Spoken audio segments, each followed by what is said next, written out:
जय हिंद।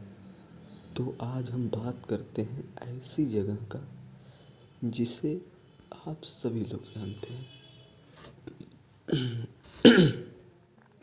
ये बात है मुंबई महानगरी की। हम बात करते हैं 26/11 मुंबई हमले की, जो कि आज 11 साल हो गए हैं। मुंबई का काला दिन जाने क्या हुआ था।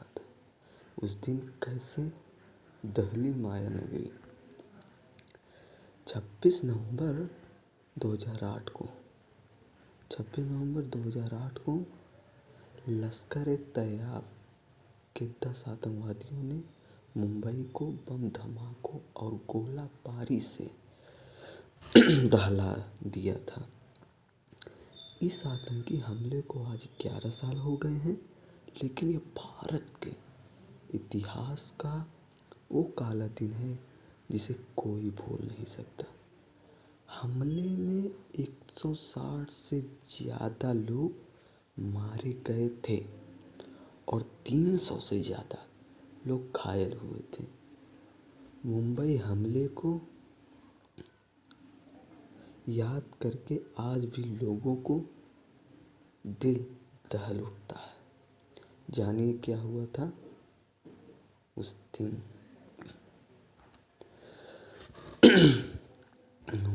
ये टॉपिक बाय टॉपिक। तो फर्स्ट टॉपिक ये रहेगा, हेडिंग जिसे कहते हैं, कराची से नाव के रास्ते मुंबई में घुसे। अर्थात मुंबई हमलों की छानबीन से जो कुछ सामने आया है वह बताता है कि 10 हमलावर कराची के नाव के रास्ते में घुसे थे। इस नाव पर 4 भारतीय सवार थे, जिन्हें किनारे तक पहुंचते पहुंचते खत्म कर दिया गया। रात के तकरीबन 8 बजे थे जब ये हमलावर कोलाबा के पास एक कफरेट के मछली बाजार पर उतरे। वहां से वे 4 ग्रुपों में बंट गए थे और टैक्सी लेकर अपनी मंजिलों को रुख किया। मछुआरों को शक था। अब क्या शक था, ये सेकेंड हेडिंग है। कहते हैं कि लोगों की आपाधापी को देखकर कुछ मछुआरों को शक भी हुआ और उन्होंने पुलिस को भी जानकारी दी, लेकिन इलाके की पुलिस ने इस पर कोई खास तवज्जो नहीं दी और न ही आगे बढ़े अधिकारियों या खुफिया बलों को जानकारी दी। हेडिंग तीसरा ये है, 2 हमलावरों ने उतार दिया था 52 लोगों को मौत के घाट। 2 हमलावरों ने सिर्फ 2 लोग 52 लोगों को ठोक दिया था। रात के तकरीबन 9:30 बज रहे थे। मुंबई के छत्रपति शिवाजी टर्मिनल पर गोलीबारी की खबर मिली। मुंबई के इस ऐतिहासिक रेलवे स्टेशन के मेन हॉल में 2 हमलावर घुसे। मात्र 2 हमलावर अंधाधुंध फायरिंग शुरू कर दी। इसमें एक मोहम्मद अजमल कसाब था, उसको हर कोई जानते हैं, जिसे फांसी दी जा चुकी है। दोनों के हाथ में AK-47 राइफलें थी और 15 मिनट में ही उन्होंने 52 लोगों को मौत के घाट उतार दिया और 109 को जख्मी कर दिया। मात्र 2 लोग थे।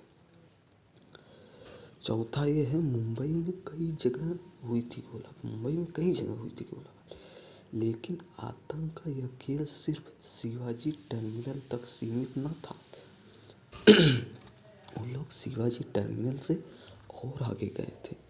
दक्षिणी मुंबई का लियोपोल्ड कैफे भी उन चंद जगहों में से एक था जो 3 दिन तक चले इस हमले के शुरुआती निशाने थे।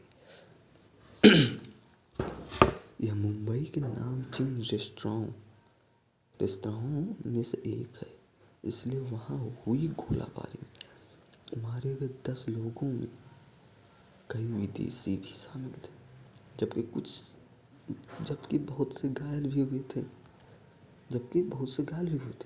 1871 से मेहमानों की खातिरदारी कर रहे लियोपोल्ड कैफे की दीवारों में धंसी गोलियां हमले के निशान छोड़ गई।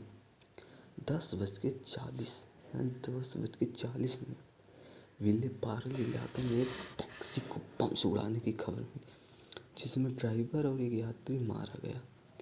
तो इससे 15-20 मिनट पहले बोरी बंदर में इसी तरह के धमाके में एक टैक्सी ड्राइवर और 2 यात्रियों की जानें जा चुकी हैं। तकरीबन 15 घायल भी हुए। 26/11 के 3 बड़े मोर्चे, लेकिन आतंक की कहानी यहीं खत्म हो जाती थी। चाहे तो शायद दुनिया मुंबई हमले से उतना न दहल दे, लेकिन 26/11 के 3 बड़े मोर्चे थे। मुंबई का ताज होटल, ओबराय ट्राइडेंट होटल और नरीमन हाउस। जब हमला हुआ तो ताज में 450 और ओबराय 380 मेहमान मौजूद थे। खास तौर से ताज होटल की इमारत से निकलता धुआं तो बाद में हमलों की पहचान बन गया। लाइव मीडिया कवरेज से आतंकियों को मिली मदद। हमलों की अगली सुबह यानी 27 नवंबर को खबर आई कि ताज से सभी बंधकों को छुड़ा लिया गया। लेकिन जैसे जैसे दिन चढ़ता तो पता चला हमलों ने कुछ और लोगों को अभी बंधक बना रखा है, जिनमें कई विदेशी भी शामिल हैं। हमलों के दौरान दोनों ही होटल रैपिड एक्शन फोर्स यानी RPF, marine commando, national security guard NSC commando से घिरे रहे। एक तो NSC कमांडो के देर से पहुंचने के लिए सुरक्षा तंत्र की खिंचाई हुई, तो हमलों की लाइव मीडिया कवरेज ने भी आतंकवादियों की खासी मदद की। कहाँ क्या हो रहा है सब उन्हें अंदर टीवी पर दिख रहा था। देखो कैसे कैसे क्या हुआ। लगातार 3 दिन तक आतंकियों से जूझते रहे सुरक्षा बल। लगातार 3 दिन तक सुरक्षा बल आतंकियों से जूझते रहे। इस दौरान धमाके हुई, आग लगी, गोलियां चली और बंधकों को लेकर उम्मीद जुड़ती रही। और न सिर्फ भारत से सवा अरब लोगों की बल्कि दुनिया भर की नजर ताज, ओबराय और नरीमन हाउस पर टिकी रही। हमले के वक्त होटल में कई लोग मौजूद थे। हमले के वक्त ताज में अंतर्राष्ट्रीय व्यापार पर यूरोपीय संघ की संसदीय समिति के कई सदस्य भी शामिल थे। हालांकि इनमें से किसी को कोई नुकसान नहीं हुआ। हमलों की जब शुरुआत हुई तो यूरोपीय संसद के ब्रिटिश सदस्य सज्जाद करीम ताज की लॉबी में थे, तो जर्मन के सांसद एरिका मान को अपनी जान बचाने के लिए इधर उधर छिपना पड़ा। ओबराय में मौजूद लोगों में भी कई जाने माने लोग थे। इनमें भारतीय सांसद NN कृष्णा दास भी शामिल थे, जो ब्रिटेन के जाने माने कारोबारी सर गुलाम नून के साथ डिनर कर रहे थे। हमलावरों ने नरीमन पॉइंट को भी कब्जे में ले लिया था। इधर तो हमलावरों ने मुंबई में यहूदियों के मुख्य केंद्र नरीमन पॉइंट को भी कब्जे में ले रखा था। कई लोगों को बंधक बनाया गया। फिर NSC के कमांडोज ने नरीमन हाउस पर धावा बोला और घंटों चली लड़ाई के बाद हमलावरों का सफाया किया गया, लेकिन एक NSC कमांडो की भी जान गई। हमलावरों ने इससे पहले ही रब्बी, गैब्रिएल होल्ड्सबर्ग और 6 महीने की उनकी गर्भवती पत्नी रिबेका होल्ड्सबर्ग समेत कई लोगों को मौत के घाट उतार दिया। बाद में सुरक्षा बलों को वहां से कुल 6 बंधकों की लाशें मिली। 160 से ज्यादा लोगों की जानें चली गई। 29 नवंबर की सुबह तक 9 हमलावरों का सफाया हो चुका था और अजमल कसाब के तौर पर एक हमलावर पुलिस की गिरफ्त में था। स्थिति पूरी तरह नियंत्रण में आ चुकी थी, लेकिन लगभग 160 से ज्यादा लोगों की जान जा चुकी थी। तो यहीं पे समाप्त करते हैं इस वीडियो को। जय हिंद, जय भारत। अगर वीडियो पसंद आए तो लाइक कमेंट करते रहना, ठोकते रहना। Okay bye.